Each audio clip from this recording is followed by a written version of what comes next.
My name is William. I'm 27 years old, and I've been a photographer for as long as I can remember, though I can't say I've made a name for myself yet. Most people see photography as a hobby, but for me it's been my life ever since my older brother, Richard, introduced me to it. Richard was 5 years older than me, always a step ahead, always the one I looked up to. He was the person who inspired me, who taught me the beauty of capturing moments. Richard and we were more than brothers. We were best friends. Or at least, we were until 3 years ago when everything changed.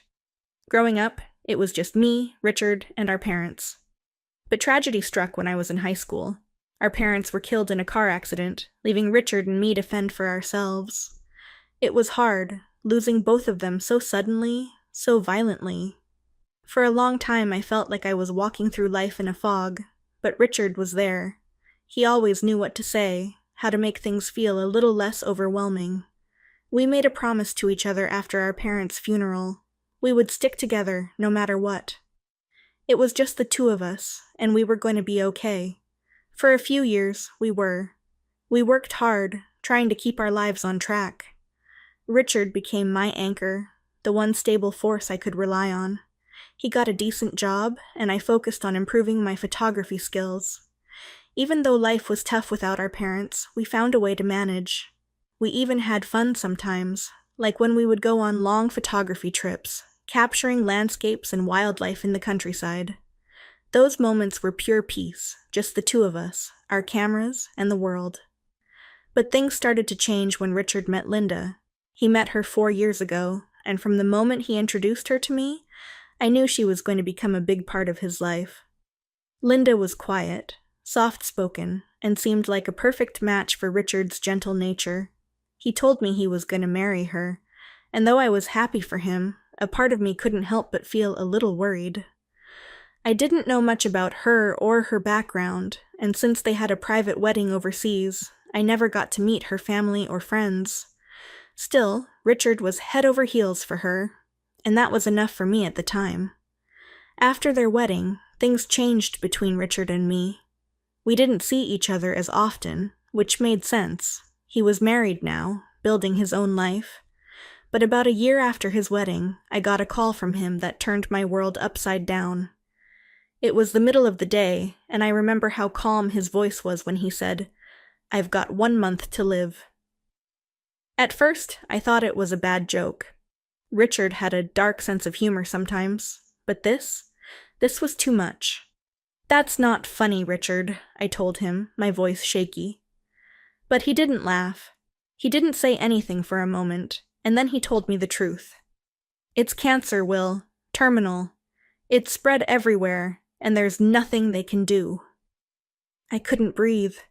My chest tightened, and my hands started to tremble. Cancer?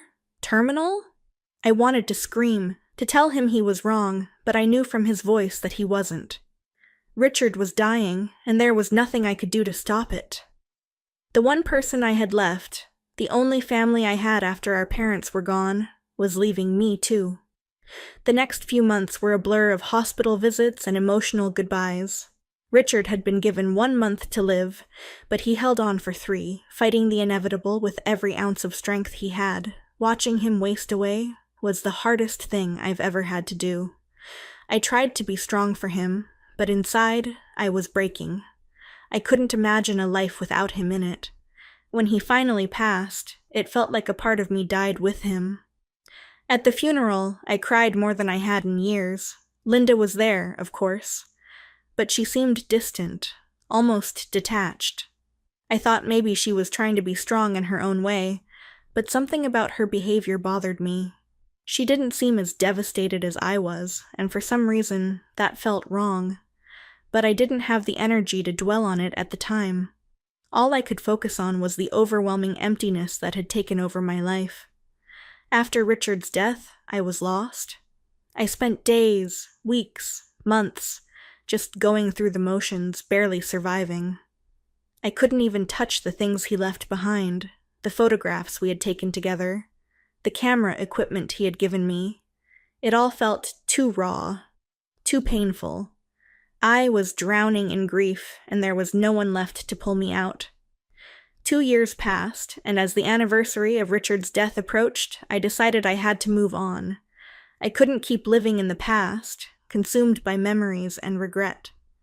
I made a promise to myself that after the anniversary memorial, I would try to start fresh. I would finally open the box of Richard's belongings and begin to live my life again. But on the day of the memorial, Linda pulled me aside after the ceremony. She had a strange look on her face, jarring, almost like she was relieved. And then she said something I'll never forget. "This is the last time we're doing this, William. Please don't contact me anymore." I stared at her, confused. "What do you mean?" "There's no reason for us to stay connected," she said, her voice flat. "Richard's gone. Let's just cut ties." I couldn't believe what I was hearing. Sure, I understood that Linda might want to move on. She was still young, and maybe she wanted to remarry. But the way she said it, the casualness of her words made my skin crawl. She even smiled, as if cutting me out of her life was the easiest thing in the world. I left the memorial, feeling uneasy, a knot of tension tightening in my chest. Something didn't sit right with me, but I couldn't put my finger on what it was. Linda's behavior had changed so much since Richard died, and now she was severing the last connection between us. It felt wrong, but I didn't know why.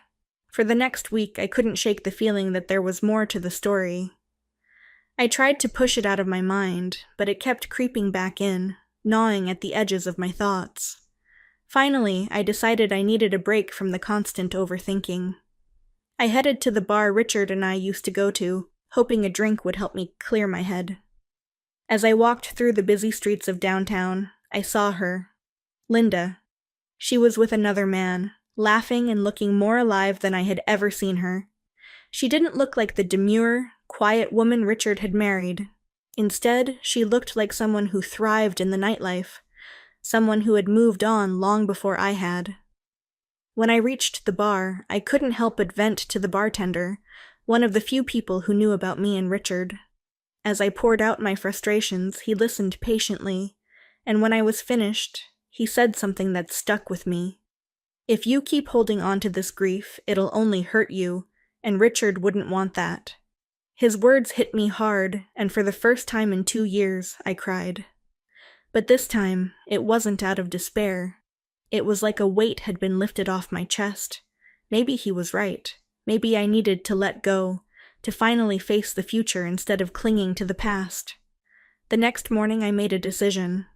I would open the box of Richard's belongings and finally use the camera he had left me. It was time to move forward, to live my life the way Richard would have wanted. I opened the box carefully, taking out each item one by one. His camera was the last thing I pulled out, and as I lifted it from its case, something else fell out, a letter. It was folded several times, tucked into the lining of the case, as if Richard had hidden it there intentionally.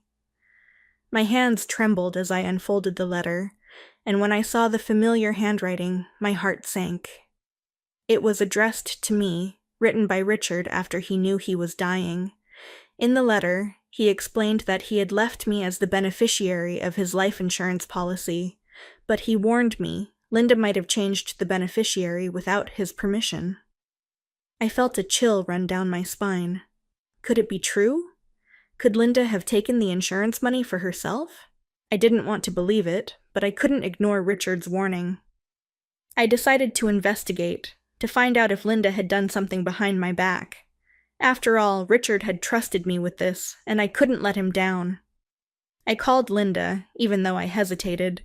When she answered, her voice sounded different. Cold, distant, almost annoyed. "What do you want?" she asked. I took a deep breath. "You committed insurance fraud, didn't you?" There was a pause, and then she laughed, a bitter, humorless sound. "What are you talking about? Of course I claimed the insurance. I was his wife." "The policy was supposed to be in my name," I said, my voice shaking. "Well, it's in mine now," she said flatly. "I claimed it, so what's the problem?" I hung up the phone, my mind racing. Everything Richard had warned me about was true. Linda had changed to the beneficiary, and now she was living off the money that was meant for me. I felt sick. How had I been so blind? How had I not seen who she really was? A month later, Linda showed up at my door, all smiles and sweetness. She asked about Richard's belongings, particularly the royalties from a photo book we had published together. I couldn't hold back my anger anymore. "You don't deserve anything," I told her, my voice hard. "Richard saw through you. He knew what you were after." Linda's smile faltered, and for the first time, I saw fear in her eyes. I pressed on, telling her about the letter Richard had left me, about the handwriting analysis I had done to prove she had forged his signature. She backed away, her face pale. In the end, Linda admitted everything. She had changed the beneficiary and spent most of the insurance money on herself. But I wasn't going to let her get away with it. I demanded she pay back every cent, and eventually she did. She sold everything, her luxury items, her car, even her house. Her parents had to help cover the rest, and Linda was left with nothing. As for me, I moved on. The photo book Richard and I had worked on became a success, and I found my way as a photographer, just like we had always dreamed. But I'll never forget the truth about Linda. She taught me that sometimes the people we trust the most are the ones who can hurt us the deepest. And though Richard is gone, his memory will always guide me, reminding me to be strong, to never give up, and to live the life he would have wanted for me.